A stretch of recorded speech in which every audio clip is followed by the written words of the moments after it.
আসসালামু আলাইকুম, সবাইকে স্বাগত জানাচ্ছি ইতালির পালের্মো থেকে। আজকে আমি এতটা খারাপ সময় যাচ্ছে এখন আশ্রয় আবেদনকারীদের জন্য। নতুন করে যারা আসবেন, নতুন করে যারা কমিশন দেবেন, যারা ইতিমধ্যেই আশ্রয় আবেদন করেছেন, রিকোর্সও চলতেছে, কন্ট্রাক্টে কাজ করতেছেন, সবার জন্য একটা আতঙ্কের বিষয়। তো এই জায়গা থেকে এখন এই মুহূর্তে আমি আপনাদেরকে কিছু ভালো নিউজ দেব, যেটা আসলে আমার কোনো কথা নয়, এটা হচ্ছে সর্বোচ্চ আদালতের রায় আজকে। ইতালিতে যে সর্বোচ্চ আদালত রয়েছে সেখান থেকে রায় আসছে, সেটা সম্পূর্ণ আমাদের পক্ষে। সো আজকের এই ভিডিওটা খুবই গুরুত্বপূর্ণ। যারা কমিশন দেবেন এবং যারা ইতিমধ্যেই আপনার কমিশন হয়ে গেছে, আপনার আবেদনটি এখন ট্রিব্যুনালে আছে, অর্থাৎ আদালতে রয়েছে প্রসেসিংয়ে, এবং আপনি কোনটাকে কাজ করতেছেন, সবার জন্য খুবই খুবই গুরুত্বপূর্ণ। আমি কোন সময় বলি না যে আমার ভিডিওটি শেয়ার করার জন্য, তবে আজকে বলতেছি আমার ভিডিওটি অবশ্যই শেয়ার করবেন, যাতে সবগুলো মানুষের কাছে খুব দ্রুততার সাথে পৌঁছে যায়।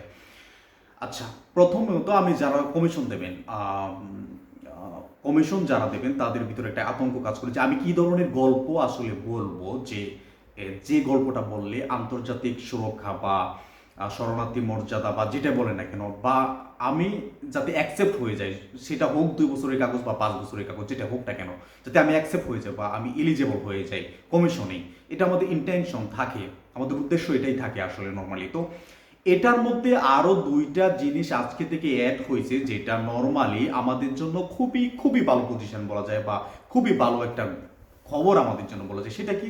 সেটা হচ্ছে এখন থেকে যারা বাল্যবিবাহের সম্মুখীন হয়েছেন, যারা ইচ্ছাকৃতভাবে আপনারা বিয়ে করতে চান না, বা আপনার পরিবারে বিয়ে জোরপূর্বক আপনাকে বিয়ে দিতে চায়, সেটা যদি আপনি এখানে প্রুফ করতে পারেন, বা আপনি বিয়ে করতে চান না, আপনার পরিবার আপনাকে বিয়ে দিতে চাচ্ছে, এই ধরনের সমস্যা যদি আপনার হয়ে থাকে, তাহলে আপনি ইতালিতে এখন আশ্রয় পাবেন। প্রথম কমিশনেই আপনি কাজ পারমিশন সৌজন্য যেটা রয়েছে সেটা কিন্তু আপনি পেয়ে যাবেন।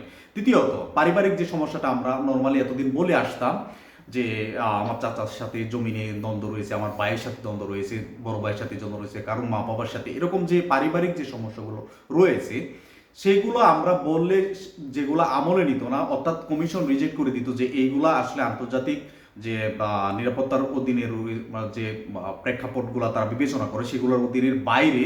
সো আমরা এটাকে গ্রহণ করলাম না। এখন থেকে আজকের রায় অনুযায়ী পারিবারিক সমস্যা এখন গ্রহণযোগ্য, অর্থাৎ পারিবারিক সমস্যা আপনার রয়েছে, আপনি কমিশনে সেটা বলছেন, অবশ্যই তারা সেটা বিবেচনা করবে এবং আপনাকে পারমিশন সৌজন্য, অর্থাৎ এখানে সাকার যে অনুমতি সেটা কিন্তু এখন দিতে বাধ্য। এটা সম্পূর্ণ সর্বোচ্চ আদালতের রায়, যেটা এই 2টা বিষয় খুবই সুন্দর করে এখানে বলা রয়েছে। বিবাহ জোরপূর্বক দেয়া যাদের যাদের বিপক্ষে যায়, তারা যদি এখানে আশ্রয় চায়, তাদেরকে আশ্রয় দিতে হবে, এবং পারিবারিক যে সমস্যাগুলো রয়েছে, পারিবারিক সহিংসতার যে ব্যাপারগুলো রয়েছে, তাদের এখানে আশ্রয় পাওয়ার অধিকারও রয়েছে, এটা স্পষ্টত এখানে বলা আছে।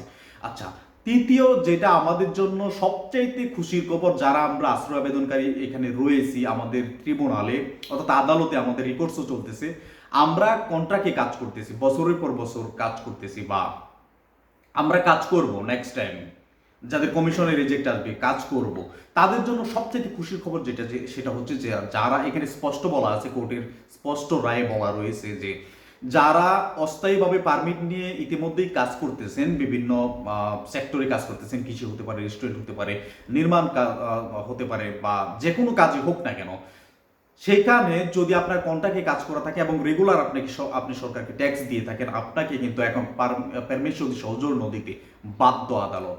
যে বিষয়টা এতদিন আমরা আসলে চেয়ে আসতেছিলাম বা বলে আসতেছিলাম, যে যারা এখানে কাজ করে তাদেরকে এখানে থাকার অনুমতি দেওয়াটা, আমি মনে করি, বা অনেকেই আমার সাথে একমত পোষণ করবেন, যে তাদের এখানে অধিকার রয়েছে থাকার, বা তাদের অধিকার রয়েছে এখানে কাজ করার। তো সেটা এখন আদালত স্পষ্ট করে বলে দিয়েছে, যারা ইতিমধ্যে কাজ করতেছে তাদেরকে অবশ্যই পারমিশন সৌজন্য স্থায়ীভাবে দিতে হবে, যাতে এখানে, আর এখানে এটাও বলা রয়েছে, যারা ইতিমধ্যেই কন্ট্রাক্টে কাজ করতেছে বা রেগুলারলি কাজ করতেছে, যারা সরকারকে ট্যাক্স দিতেছে, তারা ইতিমধ্যেই ইতালিয়ান যে সমাজ রয়েছে সেটার সাথে তারা মিশে গেছে, বা তাদের যে একীকৃতকরণ বা ইন্টাগ্রেশন, সেটা কিন্তু খুবই গুরুত্বপূর্ণ ভূমিকা এখন রাখতেছে, আর যেটা এখন থেকে প্রত্যেকটা আদালত খুবই সুন্দরভাবে বিবেচনা করতে বাধ্য। তো ব্যাপারটা বুঝতেই পারতেছেন যে যেই জায়গা থেকে রাজনীতিবিদ যারা রয়েছে, রাজনীতিবিদ, ইতালির রাজনীতিবিদ বা বিভিন্ন দল বা বর্তমান সরকার যে রয়েছেন, তারা যেটাকে খুবই জটিল একটা প্রক্রিয়ার মধ্য দিয়ে নিয়ে যাচ্ছে, সেখানে আদালত কিন্তু সম্পূর্ণ আমাদের পক্ষে রয়েছে, অর্থাৎ অভিবাসীদের পক্ষে রয়েছে। আমরা চাইলেই কিন্তু এখানে আমাদের যে থাকার অনুমতিটা সেটা কিন্তু খুব সহজে এখন নিতে পারবো, খুবই সহজে নিতে পারবো। শুধুমাত্র আমাদের প্রয়োজন কাজের দরকার, শুধু কাজ। এবং যদি আপনি পারেন এক্সট্রা, আপনি যে কাজ করতেছেন, যে কাজের আপনার অভিজ্ঞতা আছে, সেই কাজের উপরে যদি আপনি পারেন, তাহলে একটা ডিপ্লোমা সার্টিফিকেট নিয়ে নেবেন 6 মাসের কোর্স করে। এটা আপনার যে প্রফেশনের যে ব্যাপারটা রয়েছে সেটাকে আরও শক্তিশালী করবে, এবং এখানে থাকার যে ভিত্তিটা রয়েছে সেটাকে আরও মজবুত করবে। সো বুঝতেই পারতেছেন, কাজের বিকল্প অন্য কোনো কিছু হতে পারে না। যারা আপনারা ট্রিব্যুনালে রিকোর্সও করছেন, আপিল করছেন, আপিল চলাকালীন সময়ে অবশ্যই আপনাকে কাজ করতে হবে, সেটা অবশ্যই কন্ট্রাক্টে কাজ করতে হবে। কোনোভাবেই কন্ট্রাক্ট ছাড়া কাজ করতে পারবেন না। আর যদি কন্ট্রাক্ট ছাড়া কাজ করেন, তাহলে সরকার সেটা বুঝতেই পারবেন না, বা আদালত সেটা বুঝতে পারবেন না আপনি কাজ করেন নাকি আপনি ঘুরে বেড়ান। সো বুঝতেই পারতেছেন যে কাজের কতটা গুরুত্বপূর্ণ। আমি কমিশনের কথা বললাম, কমিশনের দুইটা জিনিস আমরা সবসময় যেটা বলতাম সেটা এখন অ্যাড হয়েছে, সেটা এখন তারা বিবেচনা করবে। এবং দ্বিতীয় মোস্ট ইম্পর্টেন্ট আমাদের জন্য, যারা ইতিমধ্যে ইতালিতে রয়েছেন, অস্থায়ী পারমিট রয়েছে, কাজ করতেছেন, তারাও এখন স্থায়ী পারমিট পেয়ে যাবেন।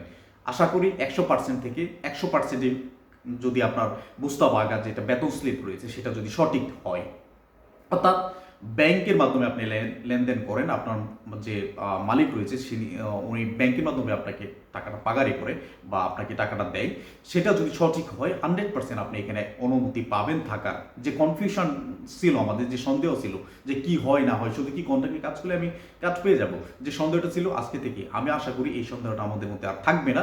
আমরা এখন নিঃসন্দেহে এখানে কাজ পেয়ে যাব যদি আমাদের কন্ট্রাক্ট থাকে।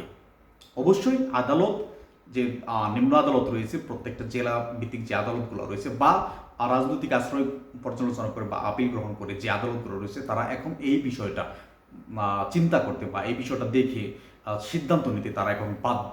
কারণ এই দেশের সর্বোচ্চ আদালতের রায় এটা, যারা এখানে কাজ করে, যারা এই সমাজের সাথে মিশে গেছে, তাদেরকে অবশ্যই স্থায়ীভাবে থাকার অনুমতি দিতে হবে। এবং যারা বিভিন্ন কারিগরি কাজের উপরে দক্ষতা রয়েছে, বিভিন্ন কোর্স করা রয়েছে, 6 মাসের হতে পারে, 1 বছরের হতে পারে, তাদেরকে অবশ্যই এখানে থাকার অনুমতি দিতে হবে। যাই হোক, এটা আমাদের জন্য ভালো, অত্যন্ত ভালো খবর। এত খারাপ নিউজের মধ্যে এই বিষয়গুলো আমাদের জন্য অবশ্যই স্বস্তিদায়ক। যাই হোক, যদি নতুন কোনো আপডেট আসে অবশ্যই আপনাদের সাথে শেয়ার করব। ততক্ষণ পর্যন্ত ভালো থাকবেন সবাই। ধন্যবাদ সবাইকে।